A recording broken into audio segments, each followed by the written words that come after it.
यह तस्वीर असम के गोलाघाट जिले की है। सरकार के बेदखली अभियान के तहत यहां हजारों परिवारों को अपने घरों से बेदखल कर दिया गया। सवाल उठता है, क्या यह जमीन बचाने का अभियान है या किसी समुदाय को निशाना बनाने की कोशिश? सरकार का दावा। मुख्यमंत्री हिमंत बिस्वा शर्मा के मुताबिक जून से शुरू हुए इस अभियान में केवल गोलाघाट जिले में 1500 से ज्यादा परिवारों को हटाया गया।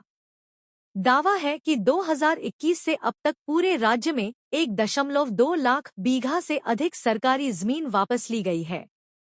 सरकार का कहना है कि यह कार्रवाई अवैध कब्जा और बांग्लादेशी मुसलमानों की बढ़ती संख्या को रोकने के लिए है, लेकिन इन आंकड़ों के पीछे टूटे सपनों और बिखरी जिंदगियों की कहानियां छुपी हैं। 18 साल की अमीना, जो डॉक्टर बनना चाहती थी, अब रिश्तेदारों के घर में शरण लिए बैठी है। 20 साल का करीमुल, जो टीचर बनना चाहता था, अब पढ़ाई छोड़ने को मजबूर है। इनके घर ढहा दिए गए, खेती की जमीन छिन गई और अब भविष्य अंधकार में है। लाइफ तो आसले बेस्ट लाइफ। फ्रेंड आसले एटा मिया, एटा नेपाली, एटा कसारी सबे आसले एकेलगत मिलिजुली गइसु। जत फुरिब गइसु एकेलगत एतिया हेतर लगत कन्टेक्ट নাই, एकु নাই, बहुत बेया लागि আছে हेतर कारणे। जेतिया মই बाबू মই एटु हम एतिया बाबी आसु केनेका हम पैसाई নাই आरु केनेका मानुहे गई थाके बहुत बेया लागे चाइ थाकु आरु। आमिना ऊपरी असम के रेंगमा फॉरेस्ट के आसपास पली बड़ी है। उनके परिवार को जुलाई में बेदखली नोटिस आया और बुलडोजर के आने से एक रात पहले अपना सारा सामान पैक करके घर से तकरीबन 200 किलोमीटर दूर अपने रिश्तेदारों के घर नगांव आ गई। यात आहार पिছত केनेका लागे मनटु बहुत बेया लागे। निजके परिचय दिबले बहुत बेया लागे। पैसा নাই, खाবলৈ নাই आरु केनेका एडमिशन কৰি দিব देउता बहुत चिंता কৰি আছে। ছোৱালীটো পঢ়াম, ডাঙৰ হ'ব, কিবা হ'ব, এতিয়া একো হ'ব নোৱাৰে। उरियामघाट से करीब 1500 परिवार को बेदखली का सामना करना पड़ा है।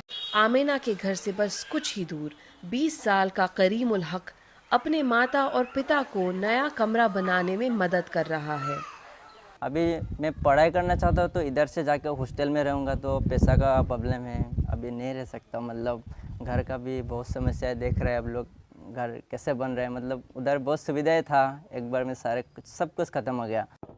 कुछ हफ्ते पहले तक करीमुल सारूपत्थर कॉलेज में आसामीज भाषा पढ़ रहा था। अब हालात बदल गए हैं।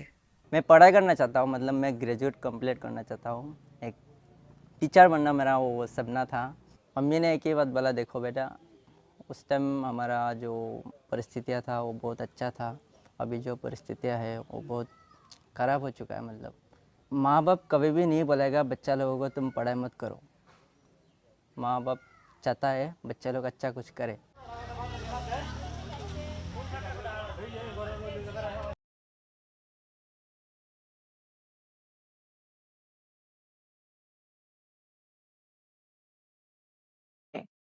विपक्ष और कार्यकर्ताओं के सवाल।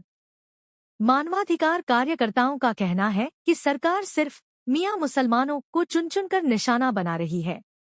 वहीं वकीलों का कहना है कि दशकों से वहां रह रहे परिवारों को अचानक अवैध कैसे घोषित किया जा सकता है। विपक्ष का आरोप है कि 2026 के चुनाव से पहले बीजेपी इस अभियान का इस्तेमाल वोट बैंक राजनीति के लिए कर रही है।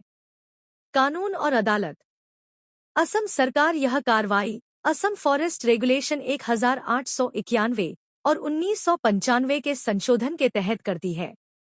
हाई कोर्ट ने हाल ही में इस अभियान को सही ठहराया, लेकिन सुप्रीम कोर्ट ने गोलाघाट में यथास्थिति बनाए रखने का आदेश दिया।